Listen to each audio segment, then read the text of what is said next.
수은대로 살 수 있는 사람이 된 거예요.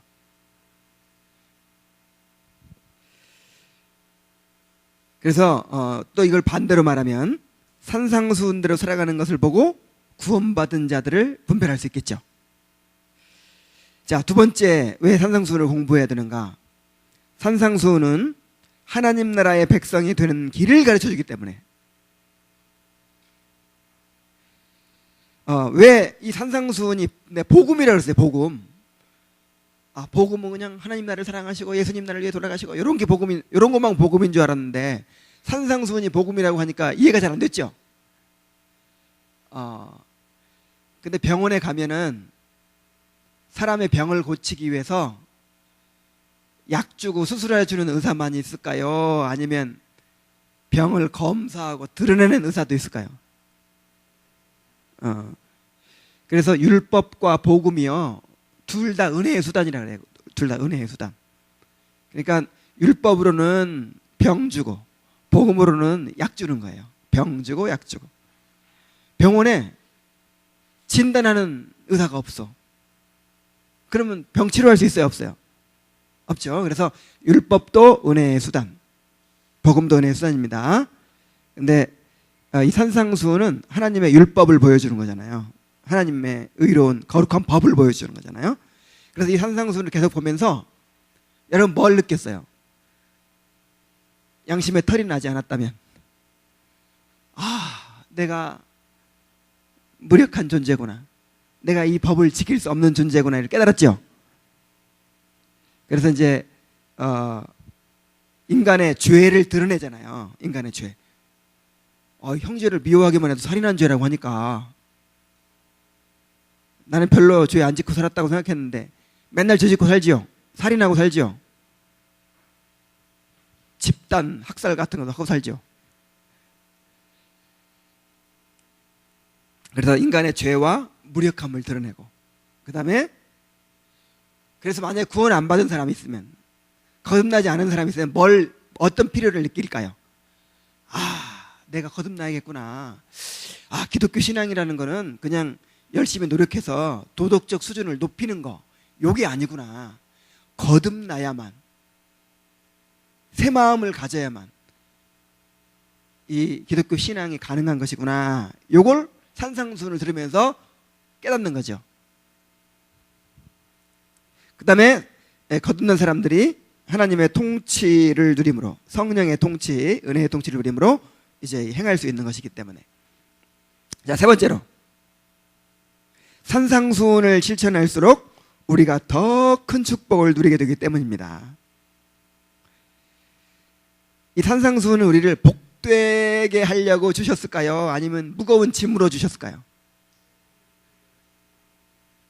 수고하고 무거운 짐진 자들아 다 내게로 오라, 내가 너희를 쉬게 하리라 그랬죠. 근데 예수님의 쉼, 안식을 누리려면은 반드시 이게 필요해. 나의 멍에를 메고 내게 배우라. 이게 필요해요. 그러니까 우리는 피조물이고 하나님은 창조주이십니다. 그래서 우리가 하나님의 멍에를 메야 되는 거예요. 멍에를 맨다는 거는 그 수하에 있다는 걸 의미하거든요. 자, 하나님의 멍에가 있어요, 없어요? 그 멍에를 맬 때 우리가 안식을 누리고 자유를 누리는 거예요. 근데 그 멍에를 거부하면 어떻게 돼요?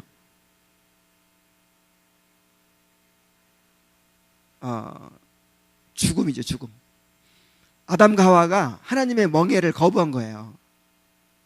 내가 가장 높은 사람 되고 싶고, 난 어떤 멍에 아래에 있기 싫다, 그거잖아요. 지금 인간의 죄가 바로 그것입니다. 수고하고 무거운 짐진 자들아 다 내게로 오라, 내가 너희를 쉬게 하리라. 나는 마음이 온유하고 겸손하니 나의 멍에를 메고 내게 배우라. 주님께 주시는 멍에입니다. 산상수훈은 죄의 본질인 자기중심성에서 벗어나서 하나님의 통치를 누리는 삶을 보여주죠. 또 주님 안에서의 축복을 누리며 풍성한 열매를 맺는 삶을 보여주는 거예요. 그러니까 속옷을 가지고자 하는데 겉옷까지 주고 오른편 뺨을 치면 왼편까지 돌려대고, 요게 그만큼 마음이 풍요롭고 여유 있어야 해요. 아니면 그냥 좁아 터지고 쫓기는 사람이 할 수 있는 거예요. 자, 무슨 말씀인지 아시겠죠? 그러니까 정말 하나님의 축복을 누린다는 게 무엇인지 그걸 보여주는 거예요. 하나님을 즐거워하고 하나님의 축복을 누리고 하늘에 속한 모든 신령한 복을 풍성하게 누릴수록 이 산상수훈대로 살아갈 수 있는 거예요. 자, 그 다음에 네 번째로 산상수훈을 실천하는 것이야말로 주님을 증거하는 최선의 길이기 때문이에요. 세상은 인간의 의의 한계를 뛰어넘지 못하는 무력한 그리스도인들로 실망하고 있어요. 여러분 지금 말을 제대로 안 해서 구원받지 못할까요? 그리스도인의 삶을 제대로 못 보여줘서 구원받지 못할까요? 세상이.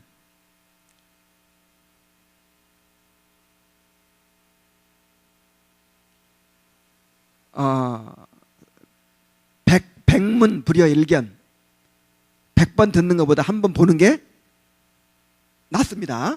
이거는 성경의 진리와도 부합하는 거예요. 하나님은 이 거듭난 하나님의 백성들을 통해서 하나님 나라가 이런 것이다, 복음이 이런 것이다, 구원이라는 게 이런 것이다, 하나님의 사랑이라는 게 이런 것이다 라는 것을 보여주기 원하시는 거예요. 그래서 믿지 않는 가족들, 야, 내가 제자 훈련 더 열심히 받아가지고 그냥 하나님이 계시다는 증거를 막 강력하게 이렇게 대주고, 그 다음에 비난하는 거 그냥 다 공격 막아버리고 어떻게든 찍어 눌러가지고 예수 믿게 해야겠다. 백날에도 안 돼요. 이렇게 되는 게 아니고, 하나님이 내가 구원받았잖아요. 구원받은 사람을 가까이에서 보면 예수님의 향기가 나겠어요, 안 나겠어요? 그래서 제가 여러 차례 얘기했죠. 초대교회 그 성장에 대해서 10년씩 정말 너무 놀라워. 로마 시대에는 분명 예수 믿는 사람 잡혀가거든. 감옥에 갇히고, 그 다음에 가난해지고, 그 다음에 핍박받고 목숨까지 버리는 그런 걸 눈으로 봐요. 지금 로마 시민들이 봐요. 그런데도 10년에 40%씩 기독교가 증가했다니까. 전도라는 것도 있지도 않았는데 순전히 이 산상수훈대로 살아가는 그리스도인의 삶이 증거가 된 거예요. 자, 이런 목적으로 우리가 산상수훈을 공부해 왔습니다. 산상수훈의 구조를 살피면서 우리가 지금부터 읽어가기 시작하는 거예요.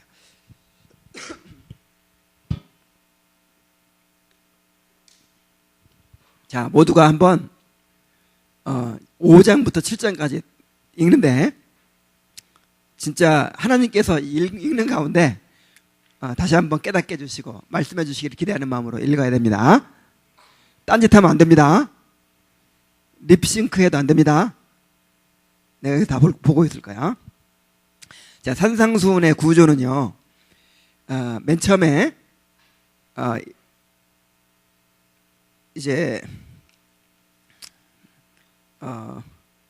영어로 해가지고 하나, 둘, 셋, 넷, 다섯, 여섯, 일곱 부문으로 크게 나눌 수 있어요. 7부문으로.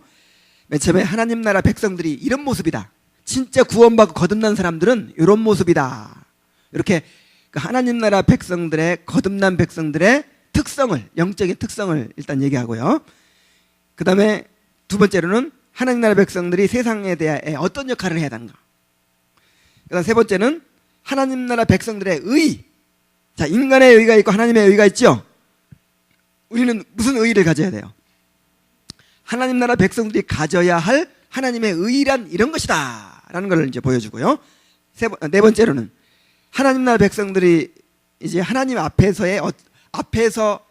어떻게 살아야 되는가, 어떤 이제 예배의 삶, 경건의 삶을 보여주고요. 그 다음에 다섯 번째는 하나님 나라 백성들의 세상 속에서의 삶, 물질 생활 이런 걸 보여주고요. 여섯 번째는 하나님 나라 백성들이 경계해야 할 것, 주의해라, 경계를 해야 될 것. 그 다음에 이제 7번째는 하나님 나라 백성으로서 살아갈 것을 촉구하는 것으로 결론을 내리십니다. 자, 그래서 먼저 지금부터 읽기 시작하는데, 하나님 나라 백성들의 모습. 자, 이거를 예수님이 하나님 나라 백성들의 8가지 행복으로 이렇게 묘사를 하셨어요. 그러니까 구원받고 거듭난 하나님 나라 백성들은 바로 이런 것이 특징이다, 그거예요. 이런 행복을 누린다는 게 특징이다. 지금부터 읽기 시작합니다. 1절부터 12절까지. 자, 시작. 예수께서 무리를 보시고 산에 올라가 앉으시니 제자들이 나아온지라. 입을 열어 가르쳐 이르시되 심령이 가난한 자는 복이 있나니 천국이 그들의 것이미요. 애통하는 자는 복이 있나니 그들이 위로를 받을 것이미요. 온유한 자는 복이 있나니 그들이 땅을 기업으로 받을 것이미요.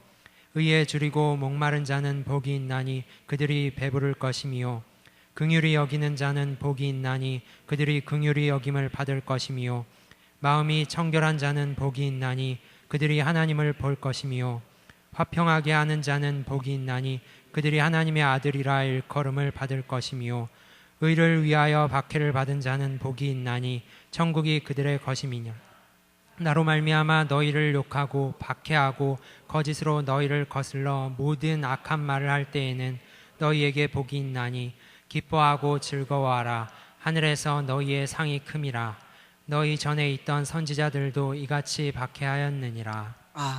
자, 하나님 나라 백성들이, 구원받은 하나님 나라 백성들의 영적 특성이 어떤 건지 알겠죠? 예수님이 산에 올라가 앉으시니까 제자들이 나왔다. 제자들, 구원받은 제자들이 딱 나왔어요. 그러면서 다 바라보시면서, 야, 너희 심령이 가난한 자는 정말 행복한 사람들이다. 너희들 애통하는 사람들은 정말 행복한 사람들이다. 너희 온유한 사람들은 정말 행복한 사람들이야. 너희들은 정말 행복한 사람들이야. 이렇게 말씀하신 거예요. 그래서 심령이 가난하고 애통하고, 이거 아무나 못하죠.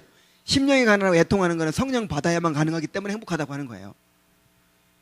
온유하고 의에 줄이고 목마르고, 그 다음에 긍휼히 여기고, 또 화평하게만 피스메이커가 되고, 그 다음에 이제 그 세상 사람들에 대해서는 핍박받는 것으로 그 특징이 드러나요.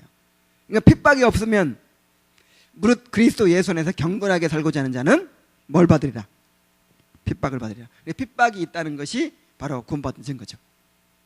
자, 그 다음에 이제 이 하나님 나라 백성들이 세상에 대해 어떤 역할을 해야 되는가? 13절부터 16절까지. 자, 시작.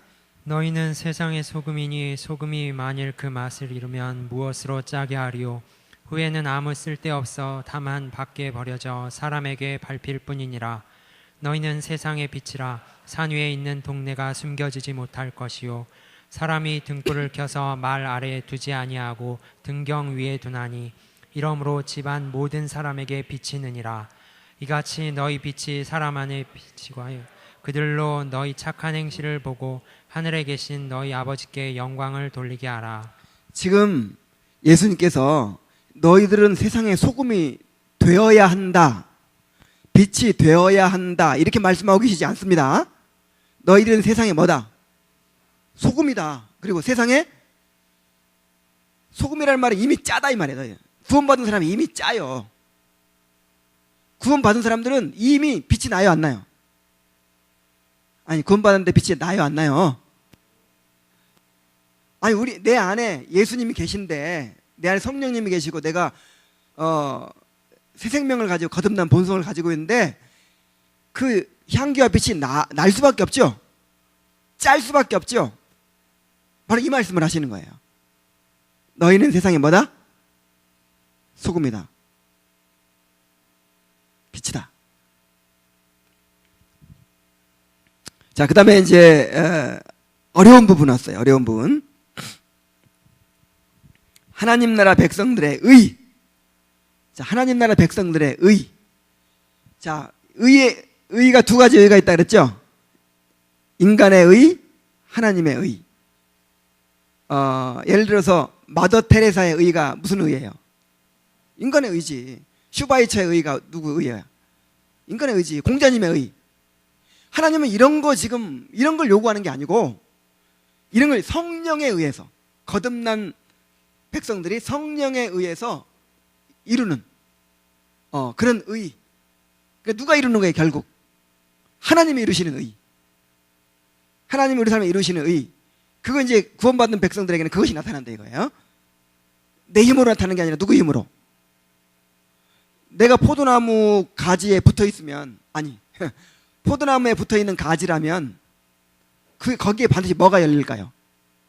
포도가 열리죠. 누구 힘으로? 뿌리의 힘으로, 나무의 힘으로 열리는 거예요. 내 힘으로가 아니라. 내가 정말 지금 주님께 붙어 있다면 주님이 나를 통해서 열매를 맺으시겠죠? 요 의가 어떤 것인지를 이제 17절부터 48절까지 굉장히 길어요. 먼저 좀 이건 나눠서 좀 합시다. 그럼 그리스도 율법에 대한 설명부터 한번 보겠습니다. 율법에 대한 설명. 자, 17절부터 20절까지 한번 읽어보겠습니다. 시작. 율법이나 선지자를 폐하러 온 줄로 생각하지 말라. 폐하러 온 것이 아니요 완전하게 하려 함이라. 진실로 너희에게 이르노니 천지가 없어지기 전에는 율법의 1.1획도 결코 없어지지 아니하고 다 이루리라. 그러므로 누구든지 이 계명 중에 지극히 작은 것 하나라도 버리고 또 그같이 사람을 가르치는 자는 천국에서 지극히 작다 일컬음을 받을 것이요 누구든지 이를 행하며 가르치는 자는 천국에서 크다 일컬음을 받으리라. 내가 너희에게 이르노니 너희 의가 서기관과 바리새인보다 더 낫지 못하면 결코 천국에 들어가지 못하리라. 그러니까 구원을 오해하는 사람들이 있어. 구원을 오해하는 사람. 아, 구원은 죄 지어도 그냥 괜찮도록 해주는 게 구원이구나. 이걸 반대로 하는 거죠. 구원은 죄를 안 지을 수 있도록 건져주는 걸 구원이라고 그래요. 죄에서. 아, 율법을 안 지켜도 괜찮도록 해주는 게 구원입니까? 그건 구원이 아니지 그럼. 그래서 마치 어떻게 생각하냐면 율법을 없애버리는 거야. 그러니까 우리가 율법 있고 우리가 있는데 율법을 못 지켰으니까 저주받아야죠. 그러니까 우리를 구원할 수 있는 방법이 뭐예요? 아, 그까지 율법 없애버리자. 나 무죄다 이제. 이게 아니고 이 율법은 없앨 수 있어요, 없어요? 하나님의 의인데 어떻게 없애? 이게 하나님 자신을 부정하는 일이 되는 거예요. 하나님의 거룩함과 의인데. 그래서 이 율법은 없앨 수가 없고 이 율법 어긴 것을 대신해서 누가 죽으셨어요? 예수님이 죽으셨어요. 율법 어긴 모든 죄에 대해서 예수님이 대신 죽으셨어. 그러니까 율법을 얼마나 존중하는 거야.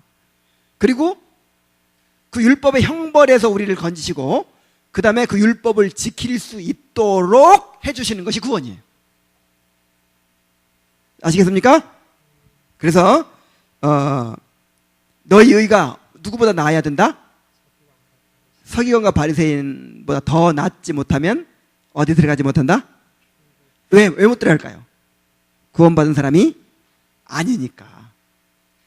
구원받았다면 하나님의 의가 이제 실현된다는 거죠. 자, 그 수준, 그 하나님의 의의 수준과 인간의 의의 수준을 비교 한번 해보세요, 여러분. 그러니까 인간의 의의 수준과 하나님의 의의 수준을 예수님께서 비교해서 말씀하십니다. 이제 21절부터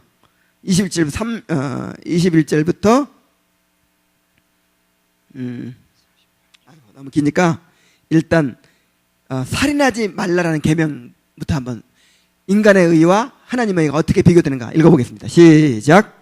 옛 사람에게 말한 바 살인하지 말라. 누구든지 살인하면 심판을 받게 되리라 하였다는 것을 너희가 들었으나 나는 너희에게 이르노니 형제에게 노하는 자마다 심판을 받게 되고 형제를 대하여 라가라 하는 자는 공회에 잡혀가게 되고 미련한 놈이라 하는 자는 지옥불에 들어가게 되리라. 그러므로 예물을 제단에 드리려다가 거기서 내 형제에게 원망 들을 만한 일이 있는 것이 생각나거든 예물을 제단 앞에 두고 먼저 가서 형제와 화목하고 그 후에 와서 예물을 드리라. 너를 고발하는 자와 함께 길에 있을 때 급히 사화하라. 그 고발하는 자가 너를 재판관에게 내어주고 재판관이 옥리에게 내어주어 옥에 가둘까 염려하라. 진실로 내게 이르노니 내가 한 푼이라도 남김이 없이 다 갚기 전에는 결코 거기서 나오지 못하리라.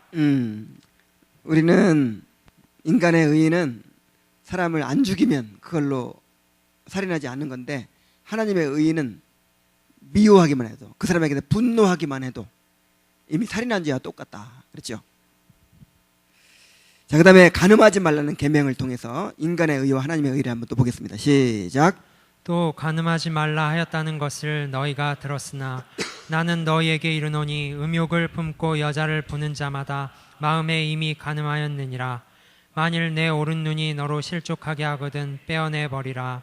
내 백체 중 하나가 없어지고 온 몸이 지옥에 던져지지 않는 것이 유익하며, 또한 만일 내 오른손이 너로 실족하게 하거든 찍어내 버리라.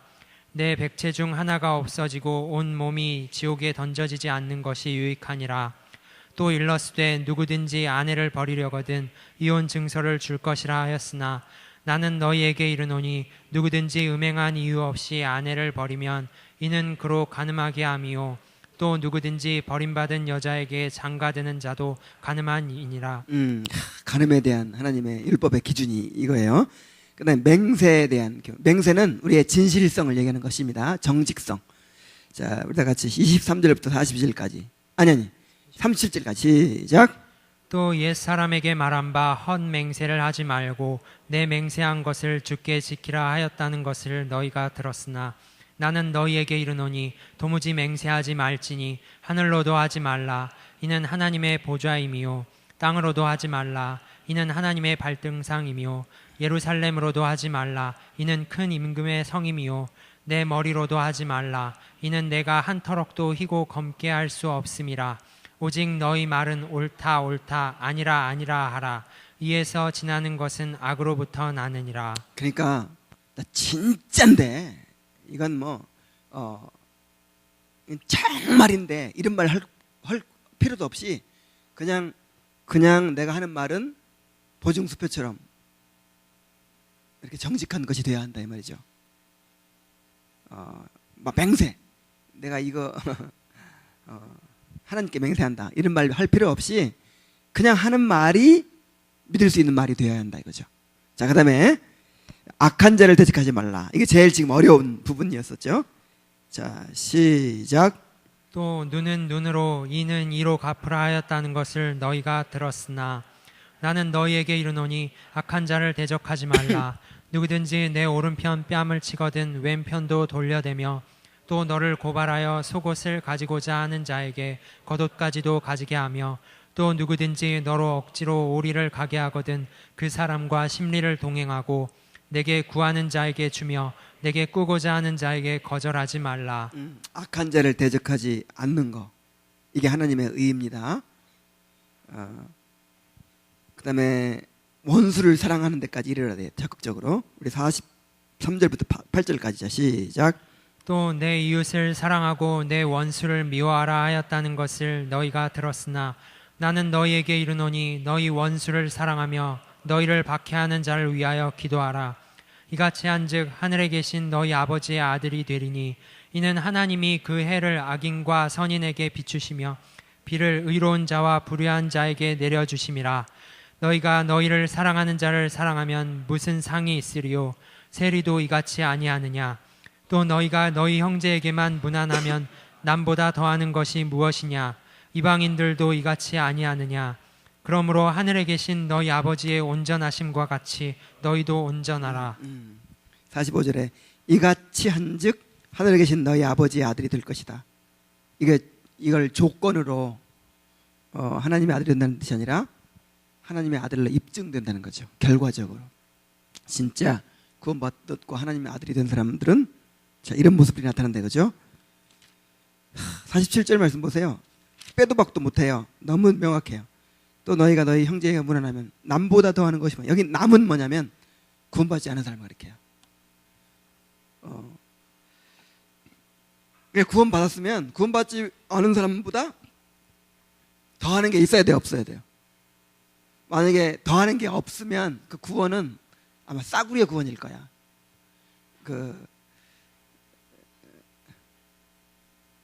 진짜 구원이 아니라 싸구려 구원. 그래서 그렇다고 해서 이제 구원받은 사람들이 산상수훈대로 산다고 하니까 이걸 완벽하게 산다는 건 아니죠. 완벽하게 살지는 않아요. 그 방향으로 간다는 것이지. 예를 들자면은 구원받지 않았어도 완벽하게 못 살고 구원받았어도 완벽하게 못 살아요. 근데 뭐가 다를까요?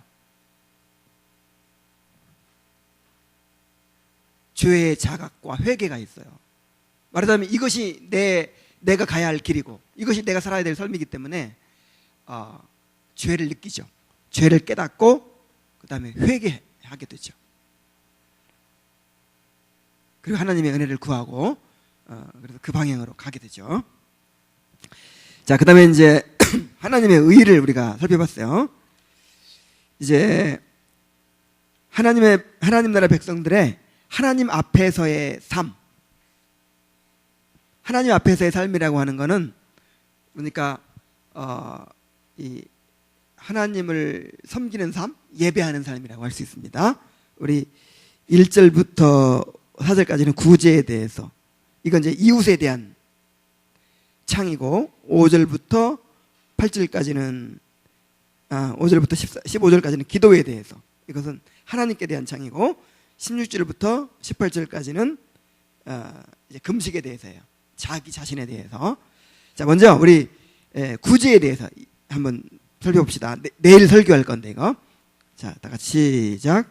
사람에게 보이려고 그들 앞에서 너희 의를 행하지 않도록 주의하라. 그리하지 아니하면 하늘에 계신 너희 아버지께 상을 받지 못하느니라. 그러므로 구제할 때 외식하는 자가 사람에게서 영광을 받으려고 회당과 거리에서 하는 것 같이 너희 앞에 나팔을 불지 말라. 진실로 너희에게 이르노니 그들은 자기 상을 이미 받았느니라. 너는 구제할 때 오른손이 하는 것을 왼손이 모르게 하여 내 구제함을 은밀한 중에 보시는 너희 아버지께서 갚으시리라. 아멘. 자, 입을 크게 벌리고 또박또박 잘 읽으세요. 자, 옛날에는 이렇게 눈으로만 읽는 그런 독서는 없었어요. 사실 그런 독서가 나온 지가 얼마 안 돼.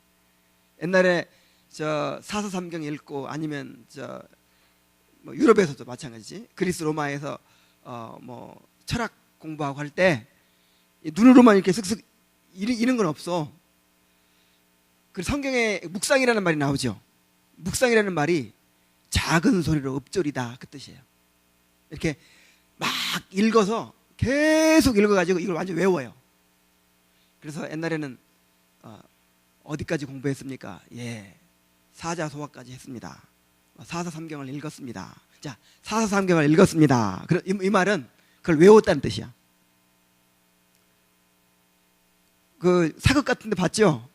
뭐 왕자한테 질문하잖아. 그러면 대학 편에 보면 어디 보면 이러이러한 말씀이 있습니다. 뭐 공자님께서 이렇게 말씀하셨습니다. 이런 식으로 딱 이렇게 암송해가지고 얘기하죠.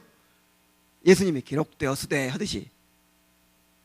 그래서 가끔 여러분 그냥 요즘에 정말 너무 그냥 이렇게 깊이가 없는 삶을 우리가 살아. 이 책 읽는 것부터가 달라. 그래서 가끔은요 성경을 소리내서 읽으세요. 소리내서 정말 이렇게 집중해서 소리내서 읽으면서 줄치고 정말 그렇게 한번 해보세요. 오늘 그렇게 지금 하고 있는 거예요. 자, 자세 바로 하고 자세. 지금 예수님의 지금 엄중한 말씀 앞에 선 거예요 지금. 자, 그 다음에 이제 기도에 대해서. 자, 기도에 대해서 15절까지. 자, 시작. 또 너희는 기도할 때 외식하는 자와 같이 하지 말라. 그들은 사람에게 보이려고 회당과 큰 거리 어귀에 서서 기도하기를 좋아하느니라. 내가 진실로 너희에게 이르노니 그들은 자기 상을 이미 받았느니라. 너는 기도할 때 내 골방에 들어가 문을 닫고 은밀한 중에 계신 내 아버지께 기도하라. 은밀한 중에 보시는 내 아버지께서 갚으시리라. 또 기도할 때 이방인과 같이 중언부언하지 말라. 그들은 말을 많이 하여야 들으실 줄 생각하느니라. 그러므로 그들을 본받지 말라. 구하기 전에 너희에게 있어야 할 것을 하나님 너희 아버지께서 아시느니라. 그러므로 너희는 이렇게 기도하라.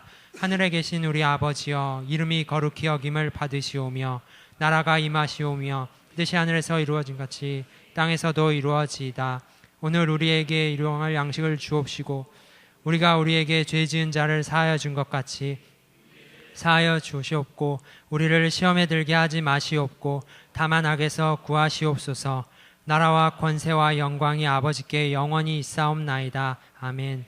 너희가 사람의 잘못을 용서하면 너희 하늘 아버지께서도 너희 잘못을 용서하시려니와 너희가 사람의 잘못을 용서하지 아니하면 너희 아버지께서도 너희 잘못을 용서하지 아니하시리라. 야, 근데 이거 읽을 때마다 느끼는 건데요. 기도 얘기하면서 이제 용서가 어디요? 12절에 있잖아요. 12절에. 근데 이게 얼마나 중요하면 다 얘기한 다음에 14, 15절을 덧붙이세요. 기도에다가. 그러니까 정말 자신의 죄를 깊이 깨닫고 들여다보고 있는 사람은 남의 죄가 보여요, 안 보여요? 보일 수가 없어요. 그러니까 남의 죄가 지금 더 커 보인다고 하는 것은 내 죄를 못 깨닫고 있다는 거예요. 맞아요, 틀려요? 맞으면 아멘 하고. 정말 그래요. 여러분 경험적으로 하면 알 거예요. 경험적으로.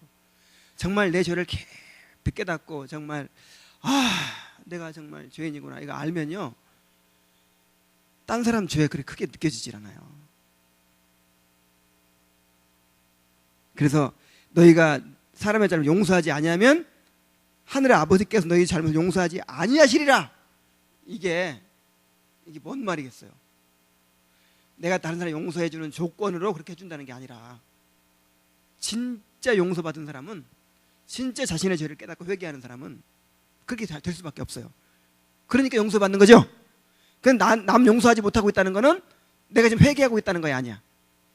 아니잖아. 그러니까 용서받지 못한다는 뜻이에요. 자, 뭔 소린지 알겠어요?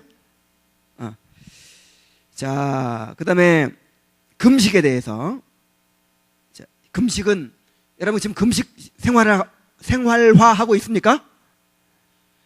금식은 꼭 이렇게 뭐 밥 먹는 거 금식하는 것뿐만 아니라 자기 절제를 실천하는 삶이라고 그랬죠? 밤늦게 라면 먹지 마. 얼굴 퉁퉁 붓잖아. 자, 우리 자 시작. 금식할 때 너희는 외식하는 자들과 같이 슬픈 기색을 보이지 말라. 그들은 금식하는 것을 사람에게 보이려고 얼굴을 흉하게 하느니라. 내가 진실로 너희에게 이르노니 그들은 자기 상을 이미 받았느니라. 너는 금식할 때 머리에 기름을 바르고 얼굴을 씻으라. 이는 금식하는 자로 사람에게 보이지 않고 오직 은밀한 중에 계신 내 아버지께 보이게 하려 함이라. 은밀한 중에 보시는 내 아버지께서 갚으시리라. 아멘. 자, 이제 여기까지는 하나님 앞에서의 삶이라 그랬어요. 하나님 앞에서 하나님께서 기뻐하시는 구제. 자, 고넬료가 구제와 기도를 열심히 하다가 구원받았죠. 그 조건으로 구원받았다는 뜻은 아니고, 정말 하나님을 갈망하는 사람은 구제를 열심히 해요. 다른 사람 돕는단 말이에요. 구제, 이웃을 향한 구제, 그 다음에 하나님을 향한 기도, 내 자신을 향한 금식. 자, 이것이 하나님 앞에서 삶이고, 이제 우리가 하나님 앞에서 경건 생활만 하는 거 아니잖아. 예배만 드리는 거 아니잖아. 세상 속에 나가죠.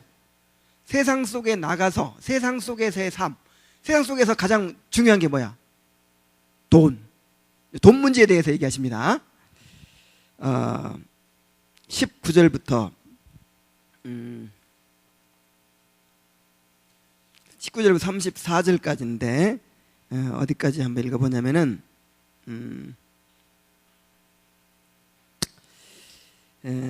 24절까지 한번 읽어볼까요? 자, 시작. 너희를 위하여 보물을 땅에 쌓아두지 말라. 거기는 좀과 동록이 해하며 도둑이 구멍을 뚫고 도둑질하느니라. 오직 너희를 위하여 보물을 하늘에 쌓아두라. 거기는 좀이나 동록이 해하지 못하며 도둑이 구멍을 뚫지도 못하고 도둑질도 못하느니라. 내 보물 있는 그곳에는 내 마음도 있느니라. 눈은 몸의 등불이니 그러므로 내 눈이 성하면 온몸이 밝을 것이요 눈이 나쁘면 온몸이 어두울 것이니 그러므로 내게 있는 빛이 어두우면 그 어둠이 얼마나 더하겠느냐. 한 사람이 두 주인을 섬기지 못할 것이니 혹 이를 미워하고 저를 사랑하거나 혹 이를 중히 여기고 저를 경히 여김이라. 너희가 하나님과 재물을 겸하여 섬기지 못하느니라. 자, 구원받은 사람의 특징 중에 구원받으면 어떤 일이 일어날까요? 우리 삶에 상식적으로 생각해 보세요. 내가 구원받으면, 내가 거듭나면 내 삶에 어떤 일이 일어날까? 뭐 많은 일이 일어나겠지. 그 가운데 결정적으로 일어나는 변화는 가치관의 변화예요. 무슨 변화? 그러니까 나한테 없던 것이 엄청 좋은 게 생겨버려요. 그러면 그 가치의 순서에 변화가 온다 이 말이야. 자, 이게 뭔 소리인지 아시겠죠? 내 재산 목록 1호가, 예를 들어서 내 재산 목록 1호가 이런 뭐예요? 명주정 이제 뭐야? 재산 목록 1호. 생각 좀 해갖고 하고 살아. 자, 이번에 차 새로 사서 차. 예를 들어서 명주정제가 차가 내 제일 가는 재산이었어. 차를 아끼고 막 그랬어. 근데 차보다 좋은 게 뭐가 있나? 너무 크게 시작했네 처음부터. 비행기 한 대가 생겼어. 자가용 비행기. 그래가지고 자가용 비행기를 막 타고 다닐 수 있는 거야. 그러면은 내 가치 체계에 변화가 올 수밖에 있어요? 없어요? 질문이 좀 이상하네. 가치 체계의 변화가 일어나요? 안 일어나요? 일어나지. 안 일어나면 이상하지. 예? 예를 들어서 내가 없던 애인이 생겼어. 없던 애인이 생기면 내 관계의 어떤 그 순서에 변화가 일어나 안 일어나? 일어나지. 그동안에는 제일 좋아하는 사람이 뭐 엄마였는데 아니면 제일 좋아하는 사람이 아빠였는데 그 순서가 바뀌죠. 자, 알아듣겠어요? 못 알아듣겠어요? 목 쉬었어 지금? 그래서 여러분, 우리가 구원받았다는 거는 천국을 소유했다는 거잖아요. 영생을 소유했다는 거잖아요. 그럼 우리 가치 체계에 지각 변동이 일어나요? 안 일어나요? 그러면 우리가 그동안에 가장 귀한 예수님 오기 전에, 천국 오기 전에 가장 귀하게 여기던 게 뭐예요? 돈이지. 돈보다 좋은 게 어디 있어? 뭐니 해도 money입니다. 그래서 돈에 대한 태도가 달라져. 구원받으면. 그래서 루터는 말했어요. 인간에게는 세 가지 회심이 필요하다. 첫째는 머리의 회심, 그 다음에 가슴의 회심, 세 번째는 돈지감의 회심이다. 자, 이게 무슨 말이냐면은, 또 이걸 교리로 알아듣지 마세요. 먼저 머리로 깨달아야죠. 아, 이렇게 해서 구원받는 거구나. 아, 이게 바로 영생이구나. 깨달아야죠. 그 다음에 가슴으로 받아들이고 확신해야죠. 근데 그걸 뭘로 알 수 있어? 돈 쓰는 거 보고 알 수 있다 이 말이죠. 그래서 이 두 가지, 머리의 회심, 가슴의 회심을 증명해 주는 게 뭐냐? 돈지갑이다. 그래서 삭개오가 그걸 보여주잖아요. 삭개오. 그래서 왜 이걸 루터만 얘기한 게 아니야. 웨슬리가 그런 말 했어. 그 사람의 그 물질관이 바뀌지 않으면 그 사람의 회심을 믿을 수 없다. 아니 상식적으로 그럴 수밖에 없겠죠. 그럴 수밖에 있나? 어디까지 읽었어요 우리? 24절까지 읽었죠. 그래서 하나님이냐 재물이냐, 이게 양당 간에 분명히 결판이 난다 이거죠. 하나님도 재물도 겸하여 섬길 수 있다 없다? 없다. 그래서 부자 청년은 뭘 택했어요? 재물을 택했고, 삭개오는 뭘 택했어요? 예수님을 택하고 재물을 버리고. 자, 그 다음에 근데 그렇게 못 하는 이유가 뭐냐면 염려 때문에 그래. 재물을 내려놓지 못하는 이유는 뭐 때문에? 염려. 아이고, 돈을 좀 벌어놔야 노후 보장도 되고 앞으로 살아가지. 그래서 돈에 대한 걱정을 내려놓지 못해요. 그래서 염려하지 말라는 말씀을 하십니다. 25절부터 33절까지 32절까지. 자, 시작. 그러므로 내가 너희에게 이르노니 목숨을 위하여 무엇을 먹을까 무엇을 마실까 몸을 위하여 무엇을 입을까 염려하지 말라. 목숨이 음식보다 중하지 아니하며 몸이 의복보다 중하지 아니하냐. 공중의 새를 보라. 심지도 않고 거두지도 않고 창고에 모아들이지도 아니하되 너희 하늘 아버지께서 기르시나니 너희는 이것들보다 귀하지 아니하냐. 너희 중에 누가 염려함으로 그 키를 한 자라도 더할 수 있겠느냐. 또 너희가 어찌 의복을 위하여 염려하느냐. 들의 백합화가 어떻게 자라는가 생각하여 보라. 수고도 아니하고 길쌈도 아니하느니라. 그러나 내가 너희에게 말하노니 솔로몬의 모든 영광으로도 갖지 못하였느니라. 오늘 있다가 내일 아궁이에 던져지는 들풀도 하나님이 이렇게 입히시거든. 하물며 너희일까 보냐. 믿음이 작은 자들아. 그러므로 염려하여 이르기를 무엇을 먹을까 무엇을 마실까 무엇을 입을까 하지 말라. 이는 다 이방인들이 구하는 것이라. 너희 하늘 아버지께서 이 모든 것이 너희에게 있어야 할 줄을 아시느니라. 지금 황보영이는 읽고 있는 거지? 입이 딸싹거리는 표시가 안 나서 읽으세요. 자, 염려하지 말라. 이게 하나님 나라 백성들은 누가 책임져요? 하나님이 책임져요. 책임 안 지면 하나님이 아니지. 응? 하나님의 백성은 누가 책임져요? 하나님이 책임져. 그거를 믿어야 돼요. 그거를 믿고 염려를 내려놔야 됩니다. 그리고 우리가 염려해야 할 건 따로 있어. 뭘 염려해야 되느냐? 33절부터 34절까지. 자, 시작. 그런즉 너희는 먼저 그의 나라와 그의 의를 구하라. 그리하면 이 모든 것을 너희에게 더하시리라. 그러므로 내일 일을 위하여 염려하지 말라. 내일 일은 내일이 염려할 것이요 한 날의 괴로움은 그날로 족하니라. 아멘. 이게 그러니까 이런 말이야. 먹고 사는 문제는 아빠가 책임져. 나는 뭐만 하면 돼. 공부나 열심히 해. 공부나. 학생이 자꾸만 집안 걱정하는 거예요. 내일 아침 뭐 먹어야 되나, 아니면 내년에는 뭘 먹고 살아야 되나, 경제도 안 좋다는데 자꾸 그러면 어떡해요? 그럼 부모가 그러겠죠. 너는 걱정하지 마. 이거는 아버지, 부모 없는 사람들이 하는 거야. 넌 부모가 있잖아.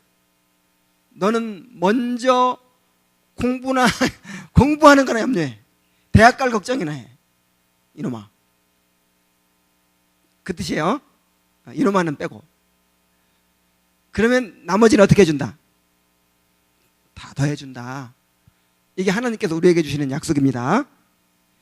자, 그 다음에 이제 7장으로 왔어요. 7장이 무시무시했죠. 자, 7장은 이제 결론 부분이라고 했어요. 전체가 다 결론인데,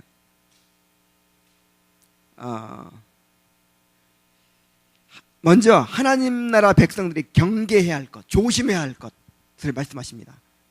조심해야 할 것, 심판받을 것을 의식하면서 남을 함부로 비판하지 말라. 우리 1절부터 5절까지. 자, 시작. 비판을 받지 아니하려거든 비판하지 말라. 너희가 비판하는 그 비판으로 너희가 비판을 받을 것이요 너희가 헤아리는 그 헤아림으로 너희가 헤아림을 받을 것이니라. 어찌하여 형제의 눈 속에 있는 티는 보고 내 눈 속에 있는 들보는 깨닫지 못하느냐. 보라, 내 눈 속에 들보가 있는데 어찌하여 형제에게 말하기를 나로 내 눈 속에 있는 티를 빼게 하라 하겠느냐. 외식하는 자여, 먼저 내 눈 속에서 들보를 빼어라. 그 후에야 밝히 보고 형제의 눈 속에서 티를 빼리라. 자, 이 비판에 대한 말씀이 남을 비판하는 게 포인트가 아니라 그랬죠. 내가 비판받는, 비판이라는 말은 심판하고 똑같은 말인데, 우리가 다 뭐 받을 사람들이라고? 심판받을 사람들이에요.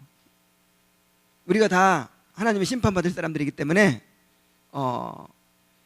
그걸 의식하고 살아야 된다, 그죠? 그걸. 자, 그걸 의식하고 살면 남 비판하는데 열 올릴 시간이 있어요, 없어요? 어이구, 안 되죠.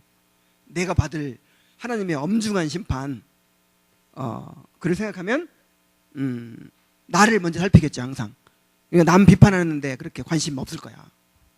그런 걸 말하는 거예요. 이 경계. 여러분 자꾸만 우리는 남 비판하는 대로 생각이 돌아가죠. 아, 누구 왜 저럴까? 아, 저 사람 왜 저럴까? 왜 저럴까? 그게 지금 이렇게 되고 있다는 거는 이미 뭘 잃어버렸다는 거예요. 자기를 판단하고 자기 죄를 자각하고 회개하는 걸 벌써 잃어버렸다는 거예요. 우리 눈 속에 있는 들보를 보지 못한다는 뜻이에요.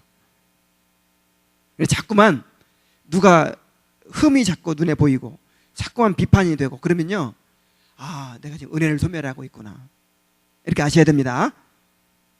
자, 문제는 이 땅에 사는 한 없을 수가 없어요. 여러분 한번 그런 세계를 꿈꿔보세요. 문제가 하나도 없는 사람하고 같이 사는 거 가능해요, 불가능해요? 저 안에 있는 사람은 불가능하다 그래. 왜? 그래서 문제가 아니고 내가 문제예요.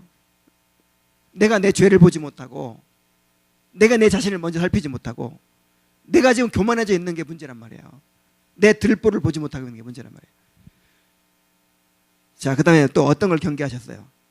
그렇다고 해서 자, 비판에 대해서 이제 이렇게 말하니까, 아이, 그러면 그냥 개나 소나 다 괜찮아 다 괜찮아 이러지 말란 말이야. 또 분별을 하는 거예요. 분별. 이단도 괜찮다, 누구도 괜찮다. 그럼 돼요, 안 돼요? 안 돼요. 한번 보세요. 6절 시작. 그것을 개에게 주지 말며 너희 진주를 돼지 앞에 던지지 말라. 그들이 그것을 발로 밟고 돌이켜 너희를 찢어 상하게 할까 염려하라. 자, 그리고 여기까지 읽으면서 마음이 점점 무거워지죠. 비판에 대한 말씀 들으면서도 그렇고, 그래서 구하고 찾고 두드리라는 말씀 하시는 거예요. 뭘 구하라는 거예요, 이게? 하나님의 나라와 하나님의 의를 구하라는 말이고, 그 은혜를 구하라는 말이죠. 자, 7절부터 11절까지 큰 소리로 시작. 구하라, 그리하면 너희에게 주실 것이요, 찾으라, 그리하면 찾아낼 것이요, 문을 두드리라, 그리하면 너희에게 열릴 것이니, 구하는 이마다 받을 것이요, 찾는 이는 찾아낼 것이요, 두드리는 이에게는 열릴 것이니라. 너희 중에 누가 아들이 떡을 달라 하는데 돌을 주며 생선을 달라 하는데 뱀을 줄 사람이 있겠느냐? 너희가 악한 자라도 좋은 것으로 자식에게 줄 줄 알거든 하물며 하늘에 계신 너희 아버지께서 구하는 자에게 좋은 것으로 주시지 않겠느냐? 제가 읽어요, 그냥 시작. 그러므로 무엇이든지 남에게 대접을 받고자 하는 대로 너희도 남을 대접하라. 이것이 율법이요 선지자니라. 자, 이건 하나님의 약속이죠. 그래서 반드시 이루어집니다.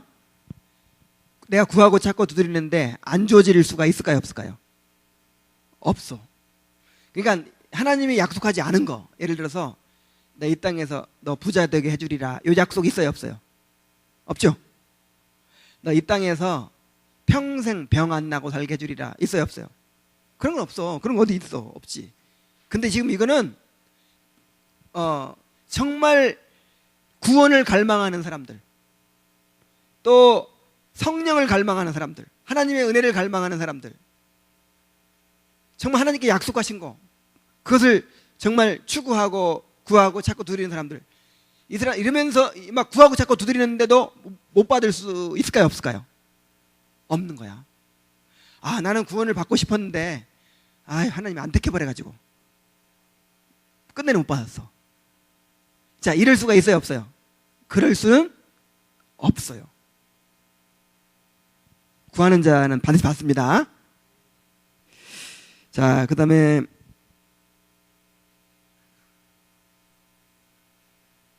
마지막 진짜 결론이에요. 이제 하나님 나라 백성으로 살아갈 것을 촉구하시는 거예요, 마지막으로. 너 진짜 너희들 이렇게 살아야 돼, 이렇게. 자, 몇 절부터입니까? 13절부터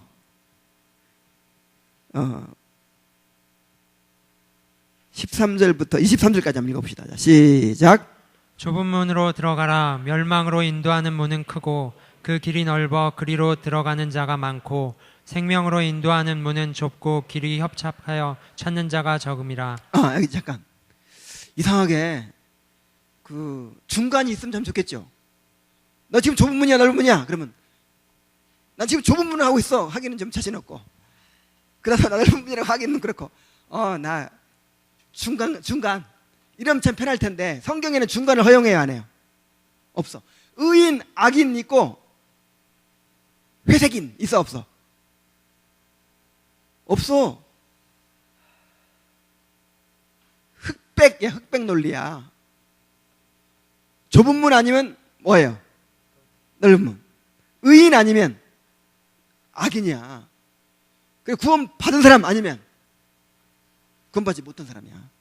그래서 이제 근데 오늘날에는 뭘 갖다 붙이냐면 중간을 만들었어, 사람들이. 중간. 그러니까 구원 받은 사람 있고 구원 받지 않은 사람 있고 구원은 받았지만 구원 받지 않은 사람처럼 살아가는 사람 있고, 요렇게 이제 세 분류로 하는데 요 가운데 거는 성경에 없는 겁니다.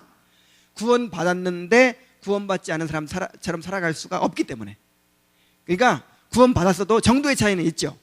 어떤 사람은 더 성령 충만하게 살아가고 어떤 사람은 좀 덜 충만하게 살아갈 수는 있어요. 그러나 구원 받았다 하면 반드시 생명이 있기 때문에 산 사람하고 죽은 사람, 자, 산 사람 죽은 사람 중간 사람 있어, 없어? 이거 산 것도 아니고 안 산 것도 아니고, 뭐 각기도 산 것도 아니야, 안 산 것도 아니야. 여기 있어, 없어? 뭐 식물인간도 있잖아요. 에이, 그런 건 특별한 경우지. 식물인간도 심장은 벌떡 뛰죠. 호흡은 하죠.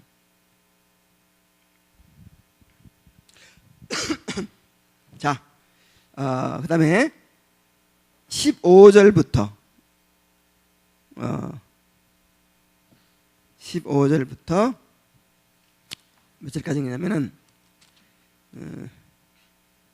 29절까지 읽어보세요. 23절까지. 자, 시작.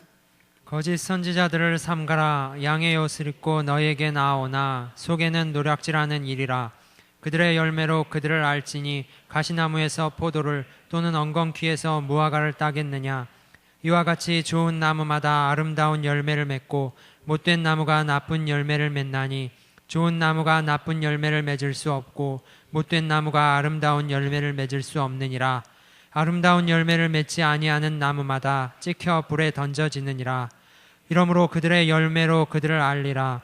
나더러 주여 주여 하는 자마다 다 천국에 들어갈 것이 아니요 다만 하늘에 계신 내 아버지의 뜻대로 행하는 자라야 들어가리라. 그날에 많은 사람이 나더러 이르되 주여 주여 우리가 주의 이름으로 선지자 노릇하며 주의 이름으로 귀신을 쫓아내며 주의 이름으로 많은 권능을 행하지 아니하였나이까 하리니 그때 내가 그들에게 밝히 말하되 내가 너희를 도무지 알지 못하니 불법을 행하는 자들아 내게서 떠나가라 하리라. 자, 이제 최종 결론 24절부터 27절까지. 자, 시작.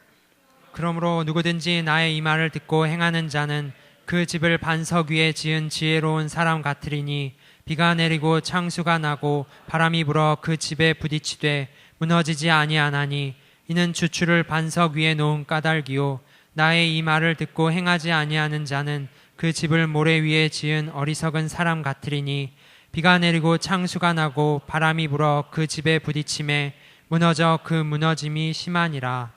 지금 여러분의 신앙이 어디에 지금 이렇게 세워져 있는가를 여러분 잘 점검하시기 바랍니다. 모래 위에 세워져 있는지, 그 비본질적인 것들, 뭐 교회에서 뭐 잘해주고 잘못해주고 뭐 아니면 재밌고 재미없고 뭐 나하고 맞고 안 맞고 뭐 정말 어떤 본질이 아닌 것들, 나는 뭐 이래서 뭐 못하겠고 이래서 하겠고 이런 거, 이 비본질적인 것들 위에 지금 세워져 있는지 아니면 반석 되신 그리스도 위에 세워져 있는지.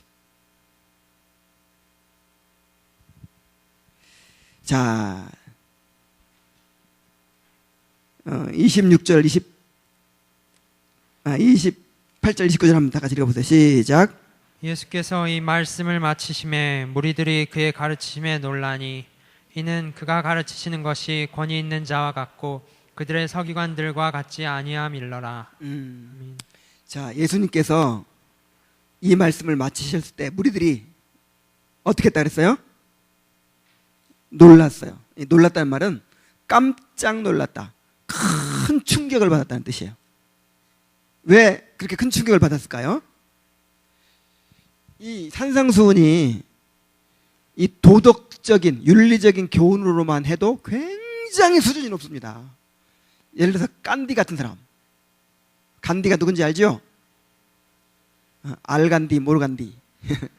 자, 이 간디는 이 산상수훈을 너무너무 좋아했어요. 그래서 산상수훈을 너무너무 좋아했기 때문에 그 비폭력, 무저항 그 운동이 이 산상수훈의 영향을 받아 나온 거야. 근데 이 사람이 예수 믿었을까요? 안 믿었을까요? 안 믿었지. 그래서 그냥 윤리적인 교훈으로만 쳐도 이 산상수훈 같은 그런 비교할 수가 없어요. 비교 불가야, 비교 불가. 공자님의 교훈, 뭐 소크라테스의 교훈, 어떤 교훈과도 비교 불가야. 그런데 단지 이것 때문에 놀란 게 아니야.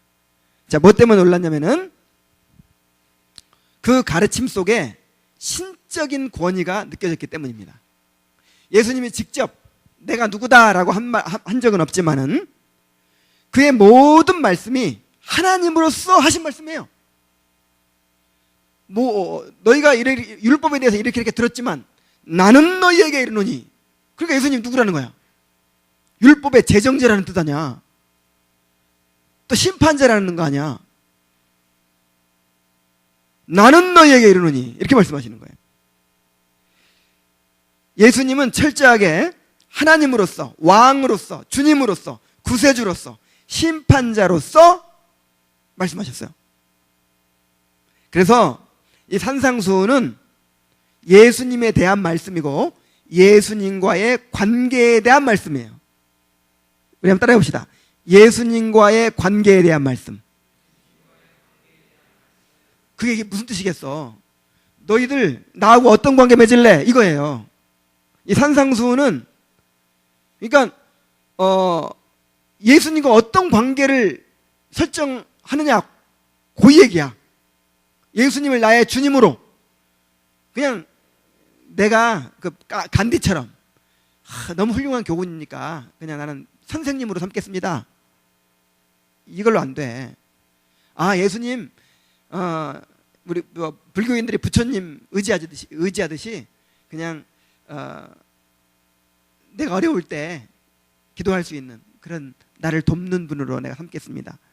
이런 거 안 된다는 거야. 예수님을 왕으로 모시라는 거야. 왕으로.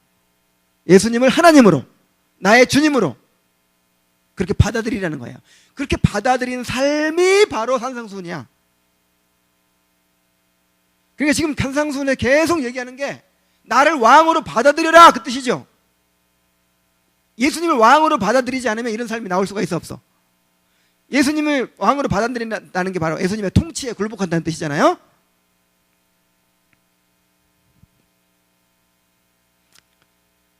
여기에 이제 여러분들의 결단이 있는 거예요.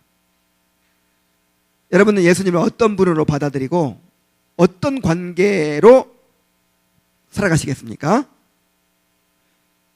여러분들은 예수님의 명령에 어떻게 반응하시겠습니까? 이것이 여러분들의 결단입니다. 우리 다 같이 한번 기도합시다. 자, 오늘은 우리 한번 이 산상수훈 1년 동안 산상수훈을 배워왔는데 이 산상수훈을 통해서 내가 깨달은 것이 무엇인가? 내게 말씀하신 것이 무엇인가? 이것을 한번 생각하면서 하나님 앞에 기도하는 시간을 좀 각자 가지도록 하겠습니다. 각자 기도하겠어요?